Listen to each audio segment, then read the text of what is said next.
Yung number one, our ambassador in Amman is in touch with them. So far, they're all right, no?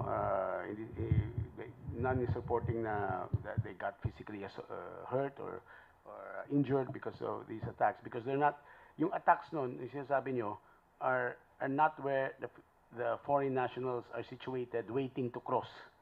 They're outside the crossing. Hindi yun ang ina-attack. Somewhere near there ang so far ina-attack. As for food and supplies, yes, it's true that supplies are limited. But our kababayans do have food, water, and electricity, kaso in limited supply. So what we're hoping is that the corridor be opened and the foreign nationals be allowed to cross to Egypt as soon as possible, no? And we're ready. Our embassy in Cairo is ready. Sabi ni Ambassador Ezedin Tago kanina. Once they get to the Egyptian border, they will be picked up and brought to Cairo to be repatriated home. It's just a question of the opening of the corridor.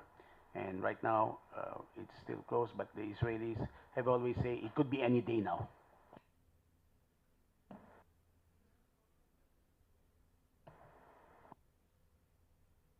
At sir, meron na rin po ba tayong nakuwang assurance from the government of the Israel na our people will be protected? The Israeli ambassador said that our people will be protected and that they intend to protect those who will cross the corridor. Kasi pag tawid mo ng Rafah crossing, hindi yun Egypt agad. Merong corridor na maikse. Tapos nandun ka na sa Egyptian side. That's controlled by Israel, that area. So they will protect those crossing. But what's the feedback of the government? Please, let's follow, one and one, because we have to give opportunity for the others. Next, Joyce, please. Hello, sirs, ma'am. Sir, kahapon, you've mentioned that the DFA's position is that Israel should follow humanitarian law when defending itself and in its attack sa Gaza. But kanina may hospital blast na report sa Gaza. What can the DFA say about bombing of civilian infrastructures there? Well, on the policy issue, this is a concern not only of us, of the Philippines, but even the whole of ASEAN. In fact, ASEAN will come up with a statement, I don't know, within the day or tomorrow, on this issue of humanitarian law. So yes, that is a concern that will be hopefully conveyed. Thank you. Let's remember the president is also going to Saudi Arabia. Yeah, President, you know very well that the President will be attending the ASEAN GCC Summit. And of course, there will be a lot of ASEAN issues that will be discussed. But definitely this subject, which is happening right now, will definitely be discussed. But we'll see how it will unravel. And the summit will be on the 20th of October. Pero specific condemnation, ma'am, doon sa act of bombing the hospital, civilian infrastructure, meron po ba against? Right now, there's none yet because it recently happened. Wala pa kami in the context of ASEAN and probably as a national policy statement, not yet. Jim? Okay, Yusik Tess or Yusik Ed. What's the Philippine government's reaction to that horrendous, deadly attack on that hospital that killed about 500 people? And how would you balance the Philippine government's reaction with the fact that the president has said that Israel has the right to self-defense, no? And Israel is one of those being blamed by Hamas for that hospital attack. Just an initial reaction which has been asked by the lady here is that we have not yet issued a statement because of very recent incident about the hospital. You know very well the statement that has been given concerning the humanitarian law and of course in self-defense. As I said, there will be an ASEAN statement within the day or probably tomorrow. It's still just being very careful of what is happening and the nuances. And you know that ASEAN, we have a different affiliations, so that is something that will be coming out later today or tomorrow. Thank you. The two questions. So Jacob, please. Hi, I just like to get some clarification on what Yusek De Vega said. You said the corridor will be opened any day now. Is that from the Egyptian or Israel side? From the Israeli side, because they're the ones. The Egyptians are always saying that it's not up to them. It's not their fault that nobody has crossed. No foreigner has crossed. It's the Israelis who are still controlling that part. And once they cross, they reach the Egyptian border, and then the Egyptians then decide to give entry permits. So they're not at that position yet. Kailangan tumawid pa yung mga foreigners. It's something is clear though. They will allow eventually foreign citizens, but not Palestinians. No. So so far yun ang naririnig po namin. When you say any day now, is that within the week? And what assurance did they give that they can back this up? They don't give assurances. They always say, be prepared at any moment's notice that suddenly it will be open. So that's why I say any day now. But we are ready. The Filipinos are there. They're ready. But no clear timeline if this week or not? Well, no clear timeline from the Israelis, but as soon as we hope as soon as possible. We hope today. Okay, thank Okay, you. next question, please. Then, yes. May pagbabago po ba dun sa number ng mga undecided at yung mga gustong magpaiwan sa Gaza? Araw-araw palaging nagbabago eh. So, alam Mga ilan natin, na po, sir? alam natin mga 70 to 80 ang uuwi, ang gustong umuwi. Hindi umabot ng 100 ever ang gustong umuwi. At most 90, 92. Titingnan natin once umayag na yung nandun na makatawid yung mga foreigners, baka mas kukunti pa once ma-realize na hindi na masama yung kanilang mga Palestinian husbands. That will be a problem. Yung nabalita po na Pinay na kumakain na ng panis na tinapay, nakamusta nyo na po ba sila doon? Kamusta po sila? Ano po sitwasyon ngayon? Opo, nakamustahan na ni Ambassador Fred Santos. Of course, there are other Filipinos helping out with food. And besides, there are international organizations there. UNICEF, Red Crescent, which is Red Cross Arab countries, no? At saka yung UNRWA. So they're trying to make food reach people, no? At the very least, ito sabihin ko, no, this is a better situation kaysa yung nasa Sudan. Nasa Sudan, nasa kalagitnaan sila ng desyerto, waiting to cross to Egypt. Now, nasa lugar sila na kung saan may mga gusali, may mga lugar na manirahan. So, it's not ideal. I will say again, I've been saying that, no? But that's why we're calling for all to those concerned to finally allow people to cross. My question is directed to Yusek Tess. You mentioned a while ago that ASEAN will issue a statement on the civilian infrastructure bombing. May I know who initiated the call, and can you please elaborate more about this? The one who initiated is there is in ASEAN there's a coordinatorship. In this particular situation, I think it's Malaysia who is coordinating this when it comes to the GCC and as well as the Middle East issues. But actually, it's the coordinator. However, okay, I stand corrected. The one who really initiated this is Indonesia in its capacity as chair of ASEAN. Iba pala yung GCC with Malaysia. It is Indonesia. And we credit everything because Indonesia is trying to get a good number of common denominators among the 10 ASEAN. All right. Quick follow-up lang po. Is it going to be a statement or condemnation about the bombing itself? Is it a statement or condemnation? Yeah, a condemnation. It is a statement. And the condemnation, I'm trying to recall the draft, it's still moving, but the condemnation issue, it will be limited to the terrorism and violence. Full stop. Next question, Barnaby, please. I've got two questions, one for Yusek De Vega and one for Yusek Tess. Yusek De Vega, you said that any day now that they could cross the border into Egypt, but you don't know when that day is going to come. The situation, though, is getting more and more dangerous. At the same time, you said that maybe more of them will decide to stay because their Palestinian husbands are going to have to stay behind when they realize that. So is there a plan B here? I mean, in the past few days, we've only been hearing about this one border crossing and nothing else, and that's their only hope. Nais kong sabihin sa inyo, hindi lang ang, can I be heard? Hindi lang ang Pilipinas nagkakaproblema dito. Lahat ng bansa, hindi nila ma-repatriate ang kanilang mga citizens from Gaza. Now, there are reports about other nationals coming home and it looks great. Whereas, so some people in the Philippines might say, well, how come wala pa na uuwi yung Pilipinas? No, those are being brought home from Israel. In fact, we're bringing home today the first batch of 17. If you mean Plan B, an exit outside, other than the Rafah crossing, there is no such exit, other than the Israeli Erez crossing, and they will certainly not allow it. So we have to work for them, well, diplomatically, it's being done. I'm sure the ASEAN eventually, and the UN and others will call for it, no? So, ang importante, handa ba tayo? Yes, they're ready to cross, and our kababayans, our embassy in Egypt is ready to receive them. So, ganun po. Just real quick, are the Filipinos actually safe?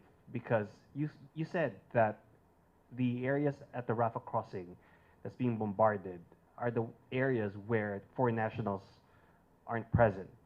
But we've also been hearing reports and seeing reports that even areas outside of Rafah crossing in the southern part of Gaza have been stricken.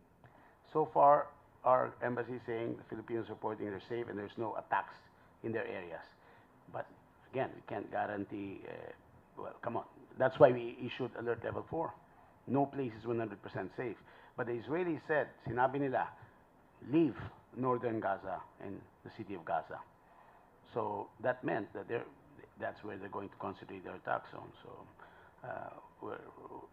the Israelis have already told us that they don't intend to harm Filipinos, obviously.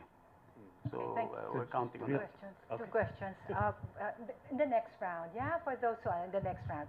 Bernadette, yeah? Yusek De Vega, I'd just like to know, are there foreign governments who offer the Philippines help repatriate our fellow men once they reach Egypt, such as a space sa kanilang eroplano or barko, like the U.S.? The U.S. has mentioned to us that they'd be willing to help us, pero what they're referring to is Filipinos in Israel. Indonesia has offered to help Filipinos in the West Bank cross over to Jordan, which is not difficult, no? I mean, it's not like the border to Egypt from the Gaza Strip. So there are. And in the same way, we're also helping them in other things, like we're giving the names of their nationals to the Israeli authorities, no? Pero I will clarify, no? We can do it. Pagdawid nila to Egypt, our government has the resources to repatriate them. But we thank them for any offers they're making. Any follow-up? No follow-up. Can I, Malu, and then Malu, please. Hi, magandang hapon po. Yusek De Vega. Sir, meron pong reports of parang firing of missiles dun sa southern Lebanon. Meron po ba tayong advisory for Filipinos? And also on the other side, in the northern Israel. Yes, that's in southern Lebanon, and yung ating embassy is in touch with the 840, no, that's in Syria. Our embassy in Beirut is in touch with Filipinos in the south, no? But they're not the ones in danger because it's the Filipinos across the border, no? Sa northern Israeli villages, ang report ng ating embassy, yung mga residents doon in-evacuate na. Kasi palagi nangyayari ito, palagi umuulan ng rockets from Hamas, from the Hezbollah, and now they're doing it, I suppose, sabi ng mga experts, as a symbolic sign of support for Hamas. They're not going to invade Israel. Pero right now, yung mga kababayan natin doon, there are less than 100 of them in the northernmost parts na tabi ng Lebanon. They're not there. They've been evacuated. Question? Do you have a follow-up question? No. Clarify ko kung may alert level or we just follow what the local government is asking. We're following. Ganun po kasi alert level 2 pa rin. Kasi yung, alam naman ng mga Pilipino sa Israel, kung gusto na umuwi, tutulungan namin umuwi. In fact, aside from today, may isa pang batch darating in a few days. There are 30,000 and less than 100 have said they want to go home. So it's a sign that they want to stay. They know it's but to them it's stable daw in Israel.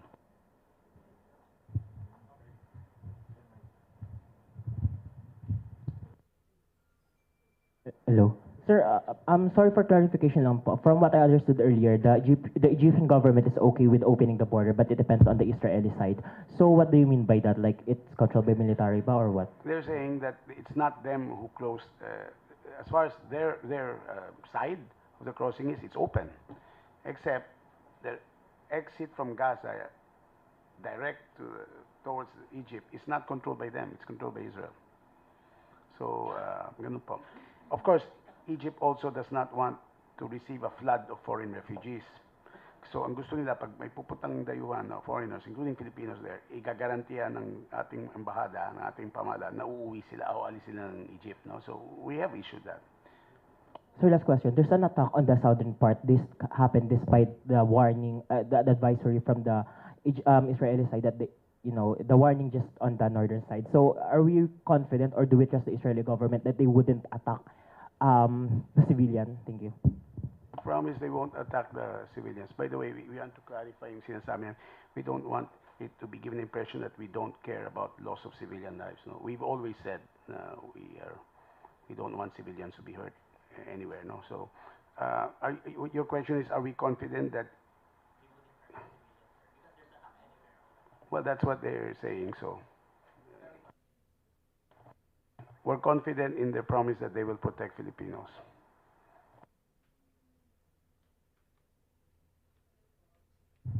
Good afternoon. One for USEC Ed and one for USEC Test. USEC Ed, it's just weird because we had this press conference with the IDF and they're saying that the authority to open the Rafah border crossing is really up to Egypt.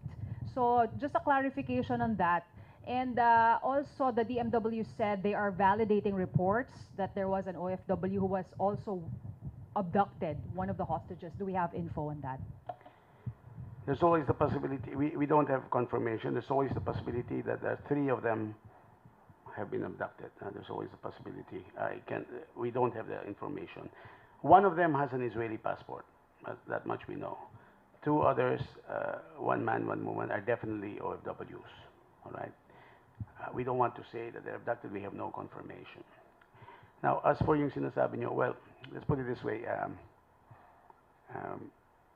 There's a lot of diplomatic niceties going on because both sides want to protect their security interests. Tatagalugin ko, nagmumukha ba nagtuturuan sila? Maaari, pero wag niyo ko i-quote. Ang sinasabi ko po, concern ng Egypt na may papasok na terrorist, concern naman yung Israel na may tatakas na terrorist. So, how do we put it? Hanggang magkaroon ng usapan sila, how do we put it, ma'am? Well, I'm sorry, I'm just reacting to USEC Ed. But I think there's some situation going on in the United Nations for the Security Council. Tingnan natin how it will unravel. But there have been meetings and very serious meetings at the Security Council level. And then for USEC Test, You had two questions already. One for USEC Test. Yes. You had two Hindi ko pa questions. natanong sa Your kanya. question one was about the who was actually Yes. opening, and the second question was about But I the said DMO for advocate. USEC The Test. next round, the next round, because that's the same case as in with okay. Next, this round, this any question in this side? No question. So this one, Bea, do you have a question? No. Your question, yeah. No, I'll just see her first, yeah. I will say something though. We do appreciate both governments for having been very attentive to our requests, no? Both Egypt and Israel. Yusek Tess, I will just press one more time for the Philippine position because you said ASEAN position, right? So does the Philippines not have a position on what happened to that hospital? We have a position. I think we have given, if I recall, two statements, and it's stated there. In fact, what is in the ASEAN is the very first paragraph says that we all have our national positions and statements, and then the common denominator among ASEAN is stated in the succeeding paragraphs. So what I'm saying is that yes, primarily it is the Philippine. We have a Philippine position. The rest just Okay, is so common among if all you of us. could, for the benefit of our audience right now, the, I think Philippine position. I don't recall very well, but the statement is that we condemn the violence that has occurred, and that, of course, there's always the quest for a political, how do you say this, a decision in meaning to to stop further escalation. I mean, I'm just paraphrasing, but I thought there were statements already that were given to the media that was last week. So that is the position No, that no, we have taken. that the hospital attack in particular. As I said, just hold, because the incident just happened. That's the third question that has been asked, but we don't have it yet. In fact, I just learned it now during the briefing made by USEC Ed. We will be giving a statement to that fact as soon as possible. We were just finishing this process. All Thank right, you. this side, yes. Anyone for the second round? Yes. Excuse me.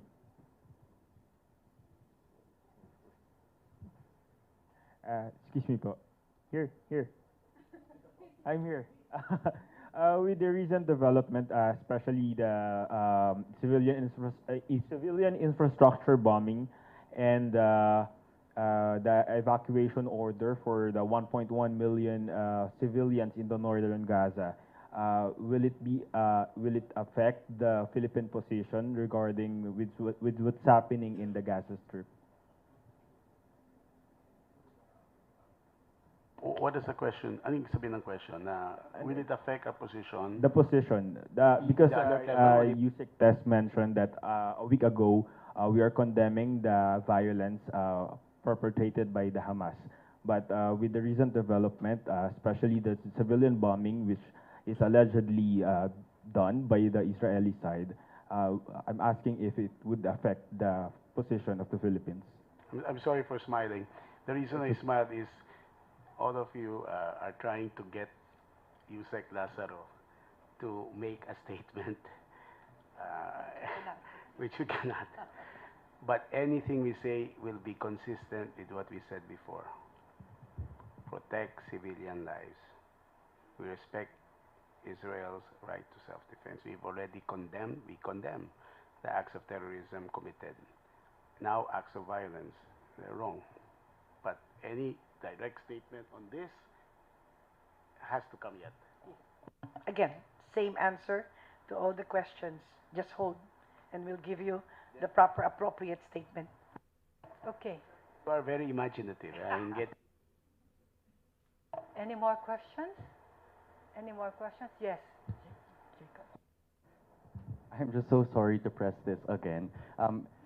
When you say Yusek Lazaro, the statement has a condemnation of all of the violence happening. Does this also include the violence perpetrated by Israel? Because so far the number of the Palestinians killed is double of the number of Israelis killed. At the time that we issued the statement, it was the bombing that affected Israel. Now, if this includes what has been unraveling as the day progresses, then it will be, I guess, another statement will be made, but we were only addressing the issue at that time. But because the statement came within the day or a day after the bombing of certain parts of Israel. So I limited to that. So far we don't have any statement sympathizing with the those killed in Palestine, in Gaza. I think that will be embodied in our ASEAN statement, but not yet, because things are running so fast. You see, Yusek Ed has a lot of answers to your questions because it's moving. There's so many moving parts. It's unraveling, and it's very hard right now to make a definitive statement because of the situation. So the political part, the diplomatic part, is also being discussed simultaneous, or rather in tandem with what is happening on the ground. Questions? Any more questions? Yeah, Barnaby.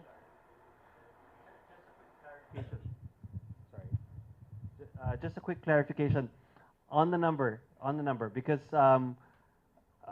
what we knew so far was that 22 Filipinos were wanting to get repatriated from Israel, and then you mentioned just a while ago it's less than 100. So how many? What do you mean? Gaza What do you Bar- mean? Okay, okay. Sorry, I got There were confused. 22, 17 are Sorry. going home today. There's an additional 14 going home in a few days. So that's more than 22 because it could add up. The 100 are from Gaza. So, well, we hope 135 decide to go home. Okay. But it's possible that not 100 of them would want to come home, It's quite possible. and it's because